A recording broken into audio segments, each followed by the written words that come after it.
Hello, Thomas Orths, WLC TV. Welcome back. I just finished the first day of a 2-day leadership development workshop, and there's a particular model that I thought sharing with you would help. This topic for this week is leadership development, and here comes the model. I asked the participants in the workshop at one point, what leadership styles do you know? Almost without exception, the first one that is mentioned is called directive leadership style. What else do you know? What other leadership styles do you know? Well, guess what? Next one that comes up is the opposite. Laissez-faire. Comes from the French, yeah? Let them do, let them be, don't interfere. This is more directing and control, and this is the complete opposite. Okay, what else?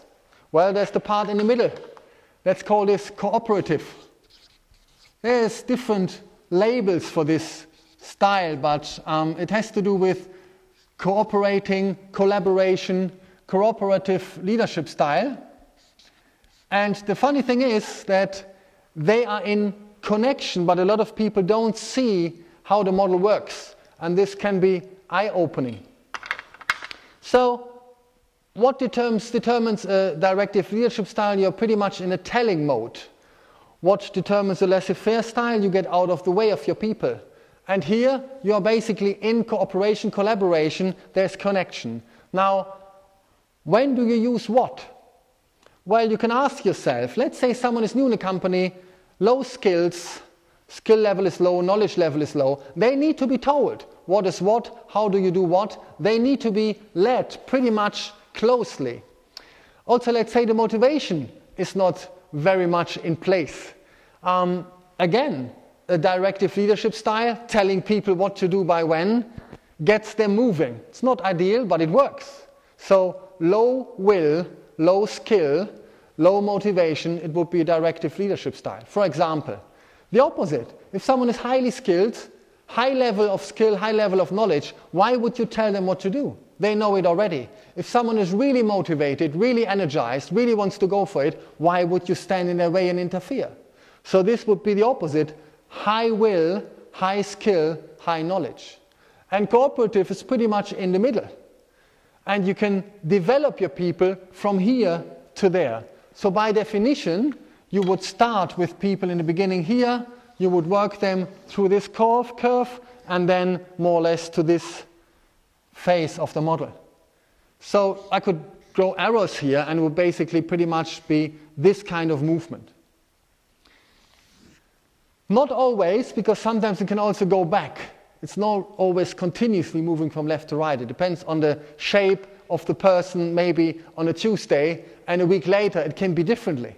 So the best model would actually be situative or situational. Situational leadership. That you look from situation to situation, who stands where. But let's this put aside for the moment. In principle, this is a fascinating model. Now, how does coaching fit in? Coaching fits in because there's two styles of coaching, and it helps you to develop your people from the left side to the right side. Here, we would call it more push coaching, and here, we would call it more pull coaching. Now, what is push coaching and what is pull coaching? Very simple. Pushing means you push them more into the direction that is beneficial for the company, that is needed for the company. It's more a telling style. You educate them, you basically guide them, you know what's what, and they need to know, and you push them in the right direction. Here, it's the opposite.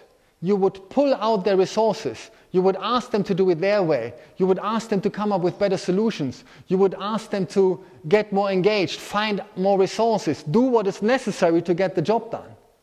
And you can see, if you do it correctly, how you move your people from here to there. That can make your job as a leader much more easy in the end, because people can do what they want to do and you don't interfere anymore. You can do the more important things in life.